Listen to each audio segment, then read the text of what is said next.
नमस्कार, मैं हूं आपके साथ ईशा नेगी और आप देख रहे हैं न्यूज स्टेट उत्तर प्रदेश उत्तराखंड के डिजिटल प्लेटफॉर्म पर न्यूज अपडेट। भारत के कानून अब भारत ही नहीं अंटार्कटिका में भी लागू हो सकेंगे। ये देश की और देश के निवासियों के लिए बड़े ही गर्व की बात है। इस बारे में आपको विस्तार से बताते हैं, लेकिन तो बात करते हैं अंटार्कटिका में भारतीय कानून के बारे में। दरअसल विपक्ष के भारी हंगामे के बीच लोकसभा में सत्र का पहला विधेयक पारित हुआ। इस बिल का नाम है भारतीय अंटार्कटिका विधेयक 2022, जो इस नो मैंस लैंड में वातावरण के संरक्षण तथा क्षेत्रीय गतिविधियों को विनियमन के दायरे में लाने के उद्देश्य से लाया गया है। इस विधेयक के कानून बन जाने से भारत के राष्ट्रीय कानून यहां लागू हो सकेंगे। आपको बता दें कि अंटार्कटिका में भारत के 3 स्थायी शिविर हैं।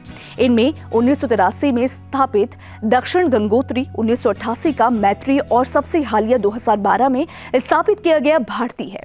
इस विधेयक के बल पर अंतर्राष्ट्रीय संधियों के तहत अंटार्कटिका क्षेत्र में भारतीय कानून को स्थापित करने की व्यवस्था देता है।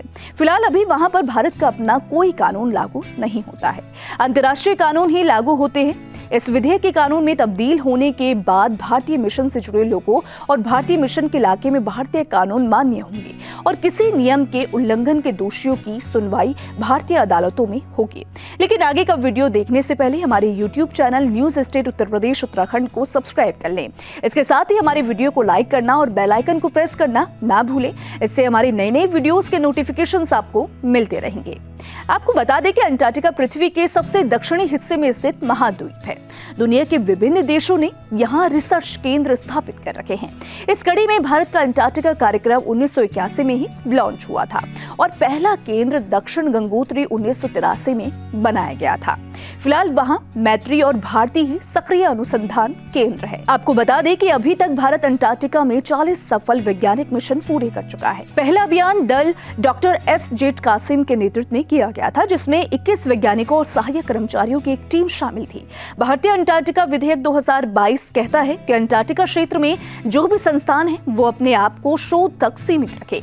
इस संदर्भ में ये विधेयक महत्वपूर्ण है। ये बिल अंटार्कटिका में कुछ गतिविधियों को प्रतिबंधित कर देगा, जैसे परमाणु विस्फोट या रेडियो एक्टिव कचरे का निस्तारण, उपजाऊ मिट्टी को ले जाना और समुद्र में कचरा, प्लास्टिक या समुद्री वातावरण के लिए नुकसानदेह पदार्थों को निस्तारित करना। ये बिल उन व्यक्तियों जहाजों पर लागू होगा जो बिल के तहत जारी परमिट के अंतर्गत अंटार्कटिका के लिए भारतीय अभियान का हिस्सा होंगे। इसके माध्यम से उम्मीद की जा रही है कि भारत अंटार्कटिका संधि 1959, अंटार्कटिका जलीय जीवन संसाधन संरक्षण संधि 1982 और पर्यावरण संरक्षण पर अंटार्कटिका संधि प्रोटोकॉल 1998 के तहत अपने अनुसंधानों को सफलतापूर्वक पूरा कर सकेगा। विधेयक का मसौदा पृथ्वी विज्ञान मंत्रालय ने ही तैयार किया है।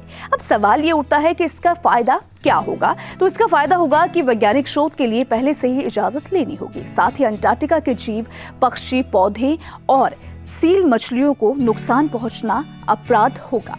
गोला बारूद के इस्तेमाल पर पाबंदी, ताकि यहाँ के पर्यावरण या जीव जंतुओं का नुकसान नहीं हो। ऐसे में पशु पक्षियों, जीवों या पौधे वहाँ नहीं ले जाए जा सकेंगे जो वहाँ प्राकृतिक रूप से नहीं पाए जाते। विधेयक के कानून बन जाने के बाद उल्लंघन पर सजा और जुर्माने लगाया जा सकता है। इस वीडियो में फिलहाल इतना ही। हमारे YouTube channel news state Uttar Pradesh Uttarakhand पर तमाम विषयों पर वीडियोस उपलब्ध है। विस्तृत खबरों की जानकारी के लिए आप हमारी वेबसाइट newsnationtv.com पर भी विजिट कर सकते हैं।